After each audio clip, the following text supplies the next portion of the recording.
Hello guys and gals, and this is part 1 of our reading of the Chessboard Queen, which is the sequel to Guinevere, which we finished reading maybe a week or so back.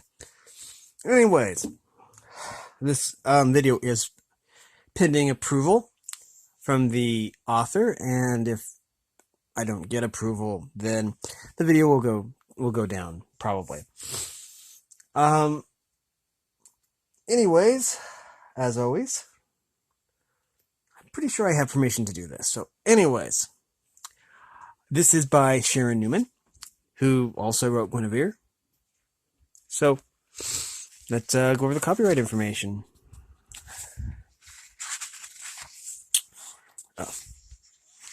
Copyright 1983. 1983. Okay. Anyways, this video will be a little bit late. I forgot I needed to do a video, and I was waiting for approval. And so, anyways, we are going to set this off with Chapter 1. The misty, mysterious coast of Britain had been visible for hours, but to the man who peered at it through a blur of nausea, it did not appear to be getting any nearer. He stumbled back amidship, where his horses, even more ill than he, were hobbled and blindfolded so they could not tell what was happening to them. On his way, the man fell against one of the sailors and mumbled his worry and that the island was receding constantly before them. The sailor pushed him away with a sneer. "Don't be an arse. We've been skirting the coastline to land in Cornwall. It may take us as much as another day with the winds running against us. We'll be tacking all the way there." "But why can't we land there?" the poor passenger moaned, pointing to the tantalizing shore. "Fine with me if you want your throat cut by the Saxons. They control the whole south eastern part of Britain now, and no ships but their own dare come near it. Now why don't you stop lurching about in our way and take care of those animals you brought? Phew, what a stink. I'd like to know what you paid the captain to let you bring them aboard.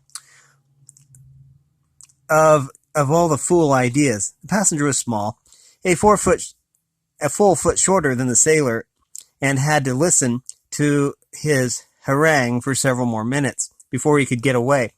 At last he escaped and made it to the small shelter on deck that had been set up for the horses. He entered it and immediately slumped against the flank of the nearest one. He breathed deeply of its familiar odor and felt better, strengthened by the musky scent. Kate Pretani had not been in Britain for almost 6 years, not since he had run away from Leodegrance, his master, and begged passage on a trading ship bound for Armorica. Then he had been a boy, frightened, lovesick, and driven by a need to become something great. Now he was a man. He had attached himself to one of the grand families there, and worked his way into a position of trust and honor. He had proven himself a dozen times in battles against the Franks and other Northmen, and made many friends among the British exiles, even the lords, who admired his riding skill and knowledge of horses.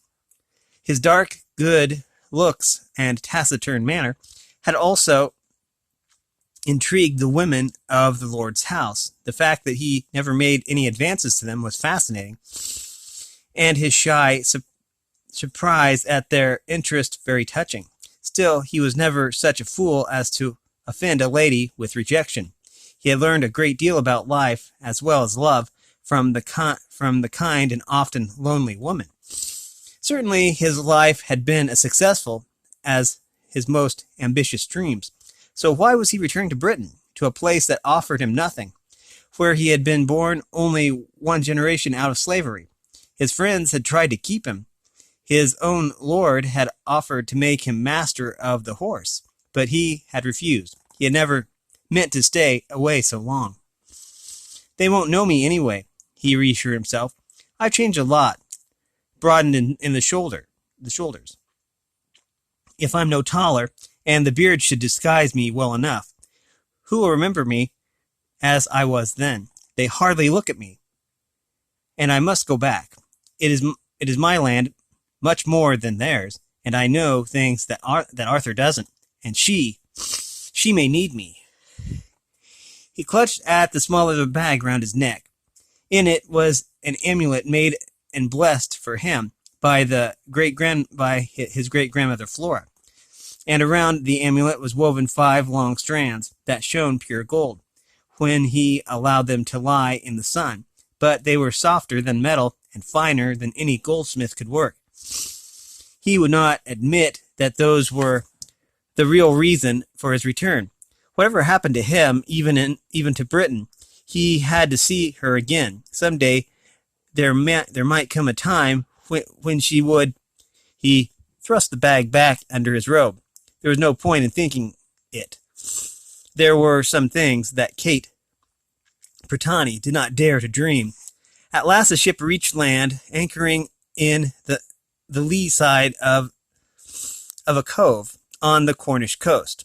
There was no town there, not even a villa, but the ship's master knew that there were traders waiting for him not far inland.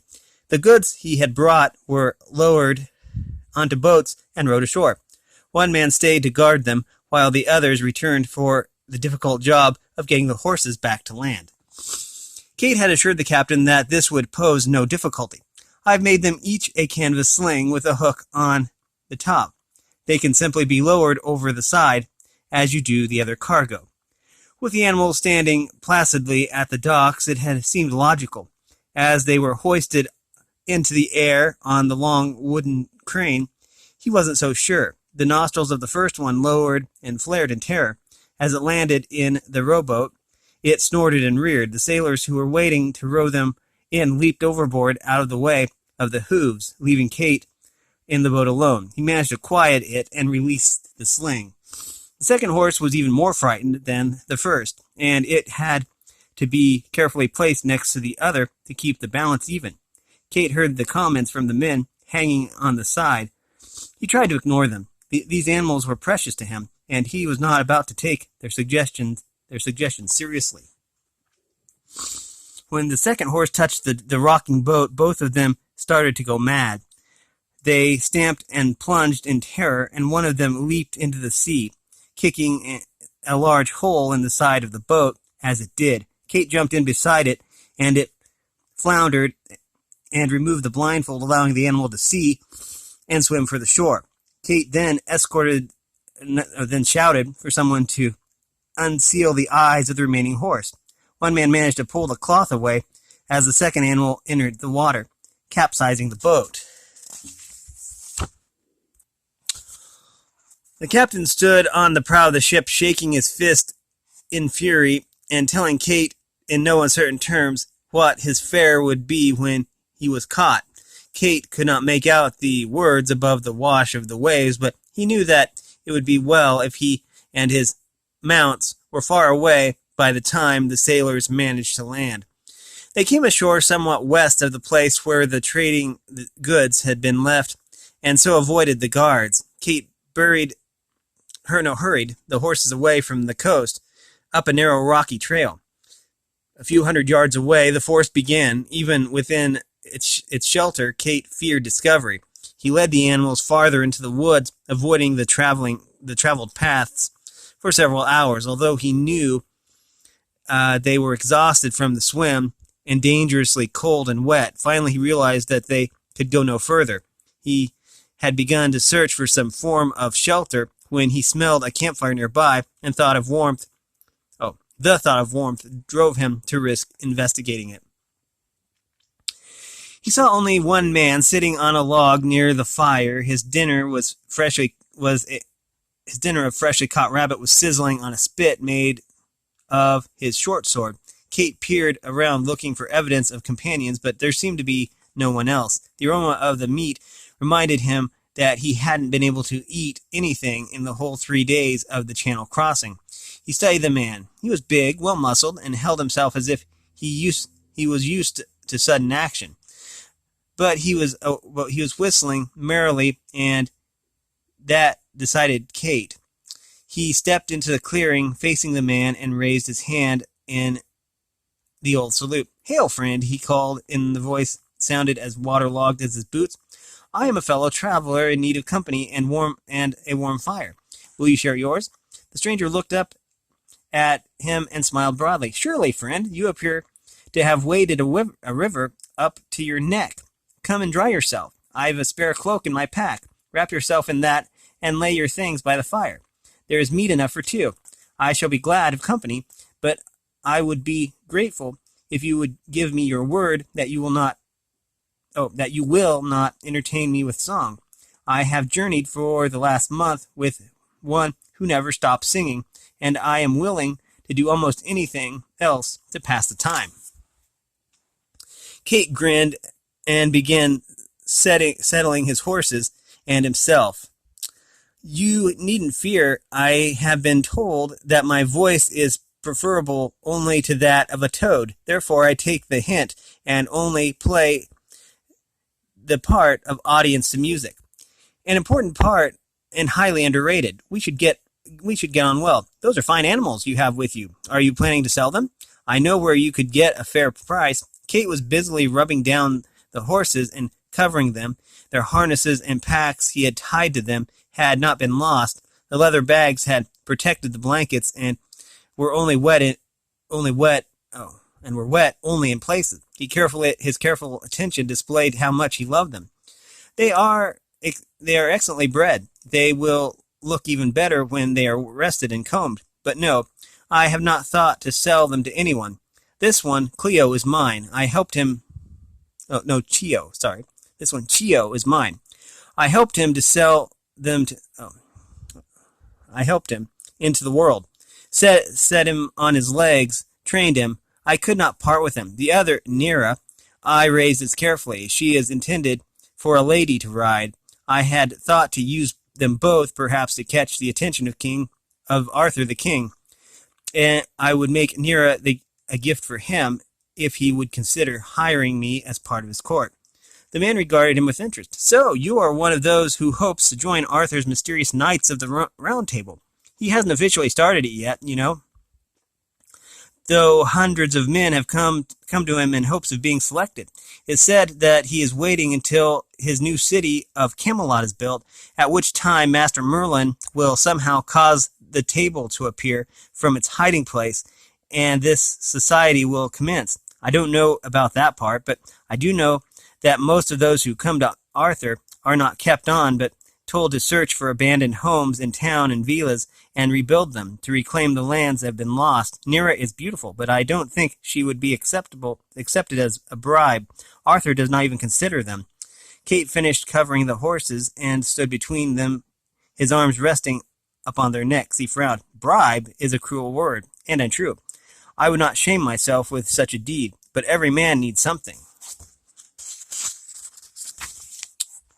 which will help him to stand apart from others, and with one as small as it is not a bad idea to be astride a horse of great strength and beauty." The man shrugged. "Perhaps Arthur will agree with you. What name will you give him when you ride up?" Kate puzzled for a moment. The man seemed to be giving him a chance to hide his identity. "Why?" He studied his companion, dirty, with torn trews and scuffed boots. "Probably a wanderer of no account. Still, my name is Briaku," Kate answered. "I am from Armorica." The other man held out his hand. "Gawain," he said, "of Cornwall." They shook hands solemnly. Then Gawain yawned. "The rabbit must be done by now. Would you care to share it with me? The sun is getting low, and I am ready for my dinner." Kate, now Briaku, was more than ready for his, and they spoke little as the small animal was split between them. Gawain leaned back on the log, picked his teeth with the bone splinter, and stared curiously at Kate. "You don't have the look of one from Armorica," he decided. "You seem more like the oldest ones, the Britons who were here before the Romans." Kate seemed surprised. "Do I?" Gawain yawned again. Autumn is coming. Darkness falls earlier every day. He pulled out blankets from his pack and wrapped himself in them. If you want to keep watch tonight, it's fine with me, although there isn't much around to bother us, he murmured tiredly. We'll talk again in the morning. Good night. But the sun has barely set, Kate explained. Do you not wish to share the fire and talk? There was no answer from the blankets. Kate knelt by him and tried to shake Gawain into a response, but got nothing but a soft snore for his trouble. He moved to the other side of the fire. Whatever was being said about the old ones and their gods dying out, he was sure some of the oddness of the man across from him, that there were still many strange creatures left in Britain. He began to wonder if his decision to return had been wise after all. Kate awoke early the next morning to find Gawain already about and loading his own horse for travel. He scrambled up, annoyed that this vagabond was going to leave him with no word. Gawain heard the movement and turned to him with a wide smile, and the look on Kate's face betrayed his suspicion. Gawain laughed. I have stolen nothing from you, friend Briaku. As a matter of fact, you seem to have nothing to steal, and if you don't mind making a meal of cold meat and stale bread, you are more than welcome to share them and to accompany me to Caerleon. Caerleon, Kate echoed, still not fully awake. What is there? Do you have business there? Gawain laughed again. I may be given some when I arrive. My aunt and uncle live there, and I intend to visit them for a while. When the days grow short, I prefer to make my bed by a warm hearth, tended by friends. And if you still mean to submit yourself to Arthur, then that is the direction, too. He keeps winter court at Caerleon. Kate pulled himself up and realized that his horses had been loaded and were ready to leave. What an irritating fellow this Gawain was. Why should he assume that Kate would go with him? Still, Kate wasn't sure that he remembered the roads in this part of Britain, and he had never been as far west as Caerleon. He could look on the man as simply a guide. He had a few coins sewn into the belt of his trews. When they reached Caerleon, he could pay the man off and that way end the relationship. If the man truly had family at Caerleon, he wouldn't need to presume on the acquaintanceship. Oh, how Kate's body ached. Fortunately, the muscles used in riding were not the ones he had exercised aboard ship. But his legs were still weak and his insides raw from retching. He took the food Gawain held out and ate it quickly, then wrapped up his meager pack and climbed onto his horse. The familiarity of the mount beneath him eased his anxiety, but he longed to reach the court of Arthur, to place his gift before the queen, and this time to serve her with honor. Guinevere loved Caerleon. It was old Roman and comfortable. It had been the permanent headquarters of the second Augusta for 200 years, and the legion had wanted the best when it was home. But all the soldiers had been called away about 100 years before, withdrawn by a terrible emperor to help support his crumbling throne.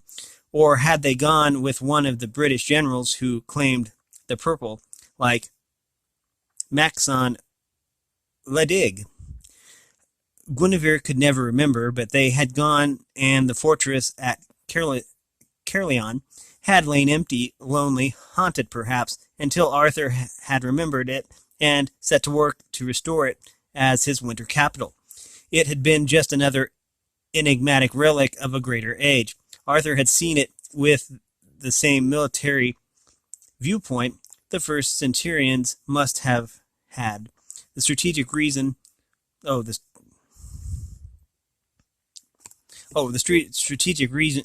for building it had not changed. It lay at the mouth of the Usk River, cloaked by hills and fog. The Usk Valley drifted farther west to Brecon should retreat become necessary. One of the finest of the Romans' roads stretched almost intact to the east and the heart of the Saxon territory. Caerleon was easily defended and well built. The last was all that concerned Guinevere. It was a wonderful home.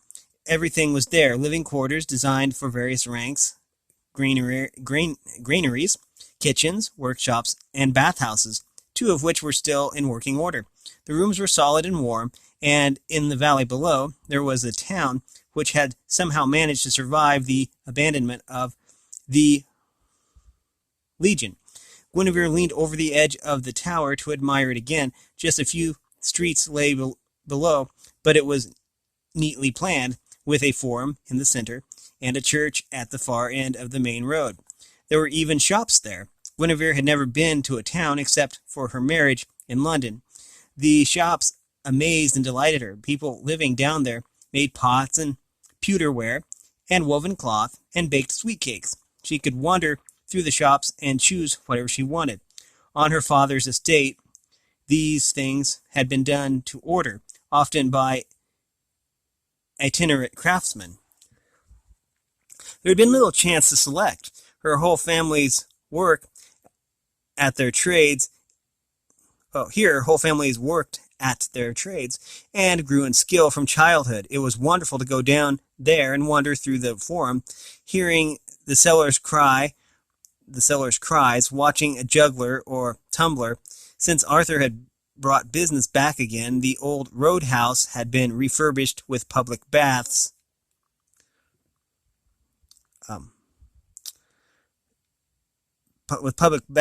Behind. Wherein emissaries began to come, they would know that they were not dealing with some upstart general, but a real king. Guinevere sighed. She pushed a lock of hair behind her ear. It was a perfect capital. Why then was Arthur still intent on building another city where none had ever been before? This was so lovely and so suitable. Why was he obsessed by Camelot?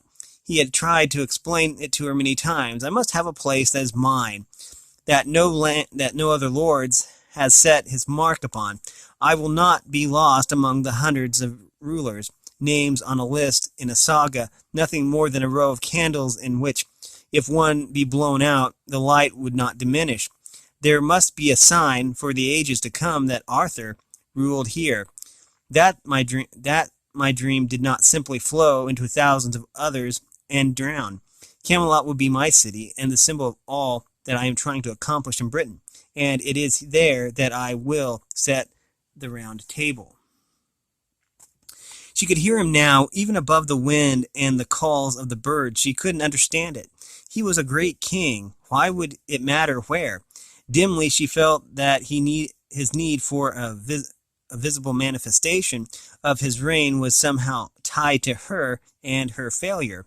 5 years they had been married, and still they had no children. Guinevere did not wish to think of that. It embarrassed her that so many people had such a vital interest in the workings of her body, and it angered her that she had done nothing she knew of to deserve such divine punishment. She knew it was her duty to provide Arthur with children, and though she hadn't cared much for the process, she had obeyed as best she could, but nothing had happened.